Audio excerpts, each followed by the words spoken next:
Assalamualaikum warahmatullahi wabarakatuh. Perkenalkan, nama saya Novita Durianti, mahasiswa Universitas Nurul Huda, Fakultas Pendidikan Teknologi Informasi.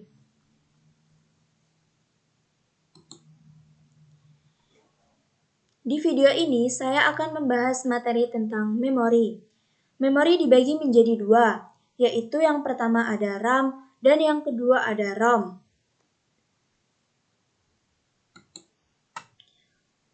Pengertian RAM.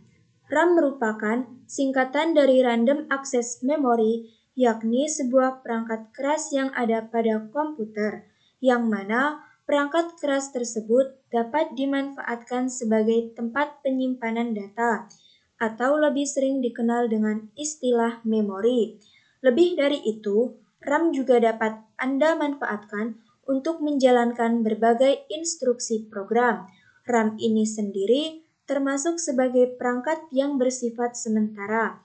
Hal ini berarti data yang ada pada memori tersebut dapat saja hilang. Seperti saat Anda mendapati adanya komputer yang mati ataupun listrik yang menyuplai daya kepada komputer dicabut atau dimatikan secara mendadak. Untuk besaran RAM sendiri umumnya dapat bergantung pada tingkat loading pada komputer. Hal ini berarti apabila semakin cepat proses yang dilakukan sebuah komputer, tentu semakin besar pula penyimpanan data pada komputer tersebut. Hal ini dapat dilihat saat membuka program, menjalankan program, dan lain sebagainya.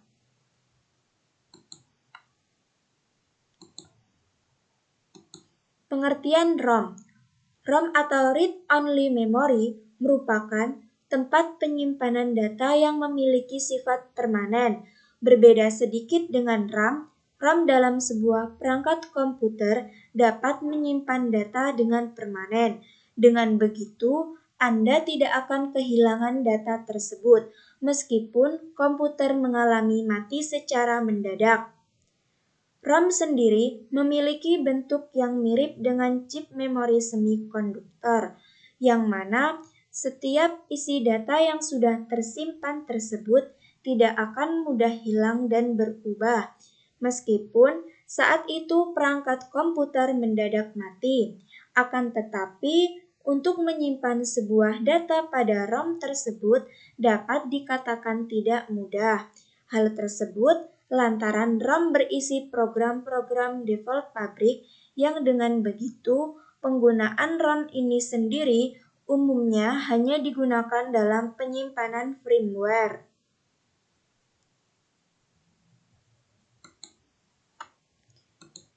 Jenis-jenis RAM antara lain 1. DRAM, 2. FPM DRAM, 3. Edo DRAM, 4. SDRAM PC66, 5. SDRAM PC100, 6. DR DRAM, 7. RDRAM PC800, 8. SDRAM PC133, 9. SDRAM PC150, 10. DDR SDRAM, 11. DDR RAM atau DDR DRAM, 12. DDR2 RAM, 13. DDR3 RAM.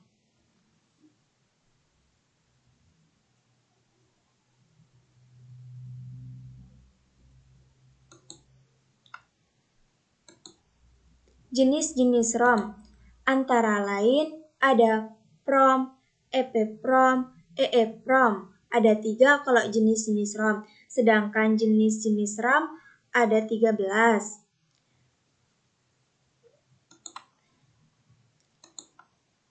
Yang pertama, saya akan membahas mengenai 1. DRAM. Pada tahun 1970, IBM menciptakan sebuah memori yang dinamakan DRAM. DRAM sendiri merupakan singkatan dari Dynamic Random Access Memory. Dinamakan dinamik karena jenis memori ini pada setiap interval waktu tertentu selalu memperbarui keabsahan informasi atau isinya. DRAM mempunyai frekuensi kerja yang bervariasi, yaitu antara 4,77 MHz hingga 40 MHz. Yang kedua, saya akan membahas tentang FPM DRAM. Fastback Mode DRAM atau disingkat FPM DRAM ditemukan sekitar tahun 1987 atau lebih sering dikenal dengan nama FPM. FPM ini memungkinkan transfer data yang lebih cepat pada baris atau row yang sama dari jenis memori sebelumnya. FPM bekerja pada rentang frekuensi 16 MHz hingga 66 MHz dengan akses time sekitar 50 ns. Selain itu, FPM mampu mengolah transfer data atau bandwidth sebesar 188,71 MB atau MB per detiknya. Yang ketiga, saya akan membahas tentang Edo DRAM. Pada tahun 1995, diciptakanlah memori jenis Extended Data Output Dynamic Random Access Memory atau Edo DRAM yang merupakan penyempurnaan dari FPM. Memori Edo dapat mempersingkat read cycle sehingga dapat meningkatkan kinerja sekitar 20%.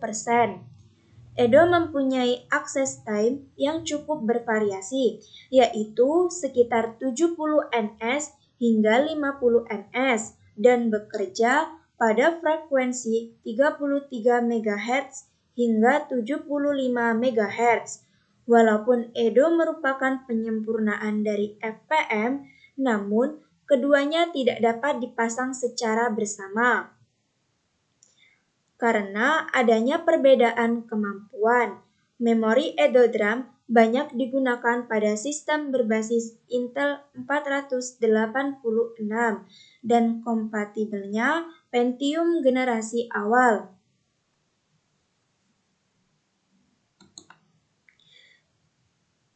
Yang keempat, saya akan membahas tentang SDRAM PC66 atau SDRAM PC66. Pada awal tahun 1996 hingga akhir 1997, Synchronous Dynamic Random Access Memory atau SDRAM ini kemudian lebih dikenal sebagai PC66 karena bekerja pada frekuensi bus 66 MHz. Ini biasanya terdapat pada komputer Pentium 2-3 dan dia memiliki sifat membutuhkan tenaga cukup besar. Yang kelima, saya akan membahas tentang SDRAM PC100.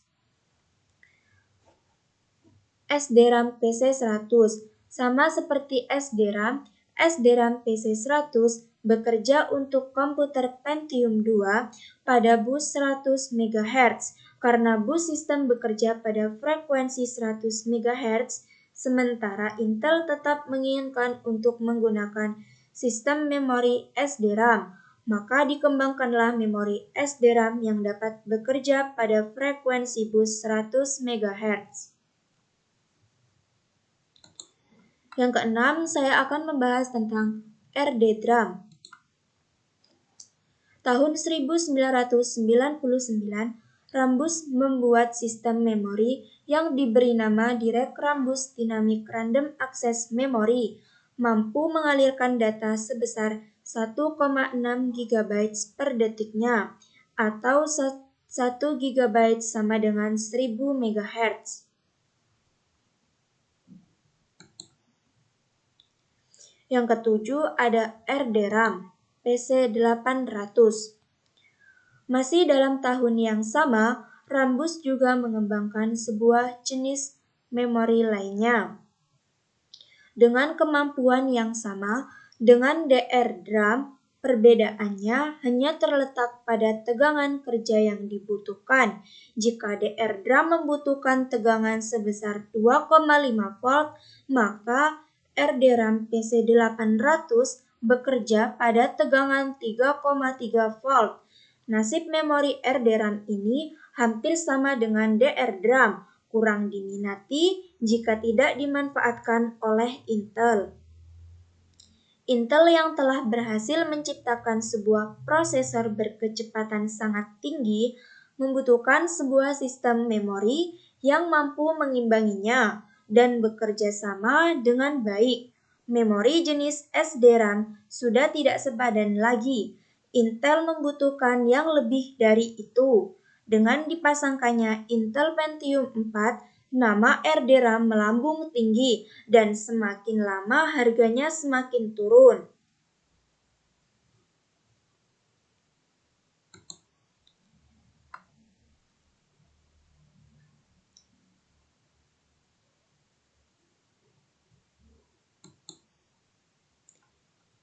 Selanjutnya ada SDRAM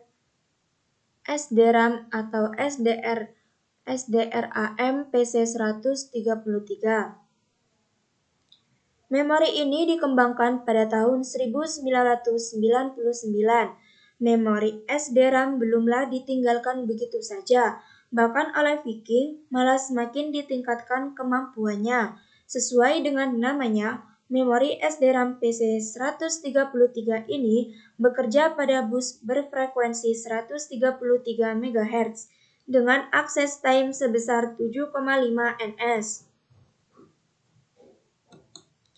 Selanjutnya ada SDRAM PC150. Perkembangan memori SDRAM semakin menjadi-jadi setelah Muskin pada tahun 2000 berhasil mengembangkan chip memori yang mampu bekerja pada frekuensi bus 150 MHz. Walaupun sebenarnya belum ada standar resmi mengenai frekuensi bus system atau chipset sebesar ini, masih dengan tegangan kerja sebesar 3,3 volt, memori PC150 mempunyai access time sebesar 7 ns dan mampu mengalirkan data sebesar 1,28 GB per detiknya. Memori ini sengaja diciptakan untuk keperluan overclocker. Namun, pengguna aplikasi game dan grafis 3 dimensi, desktop publishing, serta komputer server dapat mengambil keuntungan dengan adanya memori PC 150.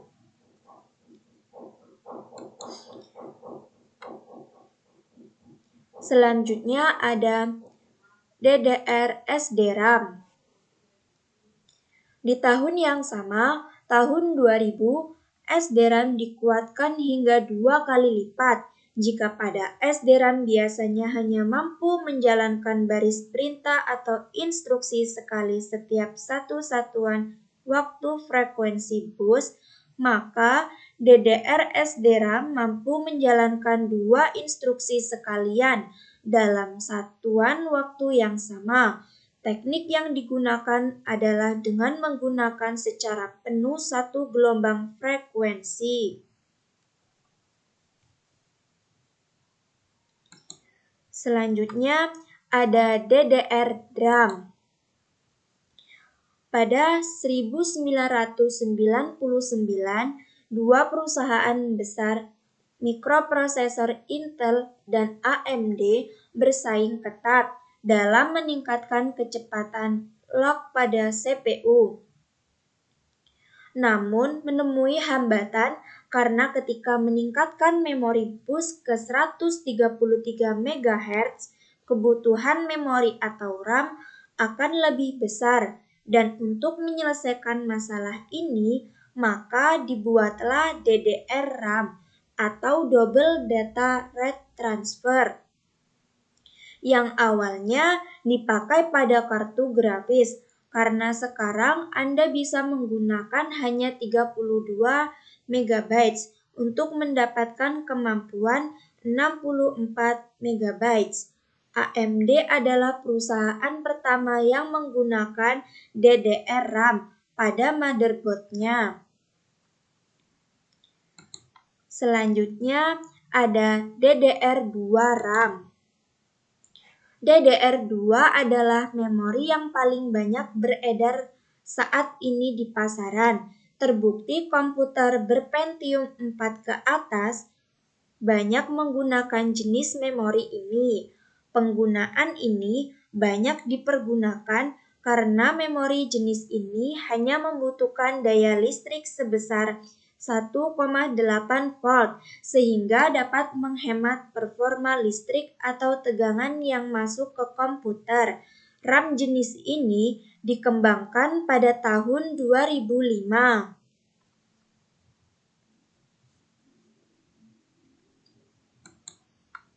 Selanjutnya, yang terakhir ada DDR3 RAM.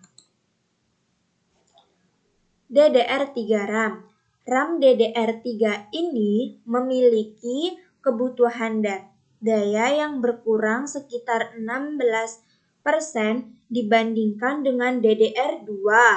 Hal tersebut disebabkan karena DDR3 sudah menggunakan teknologi 90 nm sehingga konsumsi daya yang diperlukan hanya 1,5 volt.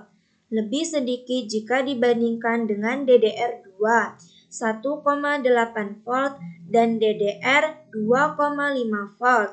Secara teori, kecepatan yang dimiliki oleh RAM ini memang cukup memukau. Ia mampu mentransfer data dengan log efektif sebesar 800 sampai 1600 MHz.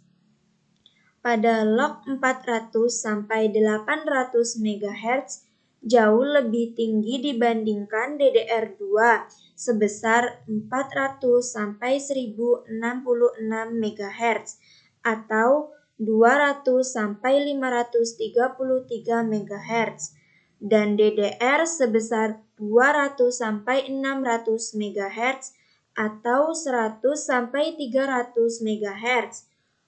Prototipe dari DDR3 yang memiliki 240 pin ini sebenarnya sudah diperkenalkan sejak lama pada awal tahun 2005. Namun, produknya sendiri benar-benar muncul pada pertengahan tahun 2007 bersamaan dengan motherboard yang menggunakan chips Intel P35 Barreled dan pada motherboard tersebut sudah mendukung slot DIMM. Selanjutnya, saya akan membahas mengenai jenis-jenis ROM. Yang pertama ada PROM. PROM merupakan singkatan dari Programmable Read-Only Memory, adalah alat yang dapat terisi hanya satu kali dalam melakukan penyimpanan data dan berbentuk seperti chip memori digital. Diciptakan pada tahun 1956. Tentu saja, PROM juga jenis alat penyimpanan yang bersifat permanen dalam menyimpan sebuah data maupun program. Jadi, setelah chip memorinya terisi, maka data tidak akan dapat terhapus. Selanjutnya ada EPROM. EPROM merupakan singkatan dari Erasable Programmable Read-Only Memory. Dikembangkan tahun 1971. Jenis inilah yang dapat diprogram kembali dan juga dihapus. Jenis ROM ini juga masih terbagi dalam dua jenis lainnya, yaitu yang pertama UV-EEPROM atau Ultraviolet EEPROM yang dapat menghapus data melalui sinar ultraviolet. Yang kedua ada EEPROM atau Electrical EEPROM yang dapat menghapus data maupun melakukan program isi ulang dengan menggunakan sebuah aliran listrik. Jadi, jenis ROM ini tidak dapat dirusak oleh sebuah virus yang terdapat program BIOS di dalam alat penyimpanan tersebut. Selain itu, tidak dapat diubah maupun rusak hanya karena pulsa listrik. Akan tetapi, jenis ini tidak dapat terupgrade maupun termodifikasi ulang. Selanjutnya, yang terakhir ada EEPROM. EEPROM merupakan singkatan dari Electrical Erasable Programmable Read-Only Memory. Merupakan jenis ROM yang dapat menghapus data maupun sebuah program dengan menggunakan perintah tertentu. Dikembangkan tahun 1983. EEPROM adalah tipe khusus dari PROM yang bisa dihapus dengan memakai perintah elektris. EEPROM juga dapat menyimpan isi datanya, bahkan saat listrik sudah dimatikan. Flash memory merupakan salah satu jenis dari EEPROM yang berfungsi pada sebuah kamera digital, chip BIOS, dan juga digunakan untuk konsol video game. Itu tadi jenis-jenis dari RAM dan ROM.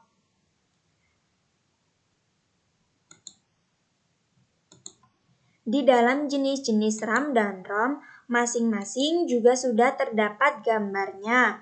Jadi lebih mudah untuk memahaminya satu persatu, mulai dari DRAM, terus ada FPM DRAM, terus ada EDDRAM. Ini gambarnya. Terus ada SDRAM PC66 disertai gambarnya biar lebih paham. Terus SDRAM PC100, ada DRDRAM, terus ada RDRAM PC800, terus lagi ada SDRAM PC133 juga udah ada gambarnya semua. Nah, sudah ada gambarnya semua. DRDRAM, DDR2 RAM, sampai DDR3 RAM sudah ada gambarnya semua. Jadi, agar lebih mudah dalam memahami video ini. Begitu juga dengan ROM. Jenis-jenis ROM ini juga yang pertama ada PROM. Di sini juga sudah ada gambarnya dan penjelasannya. EEPROM. Terus ada EEPROM juga sudah ada gambar dan penjelasannya.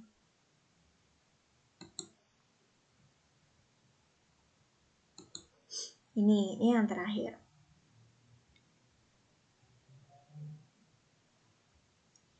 Oke, demikianlah presentasi ini.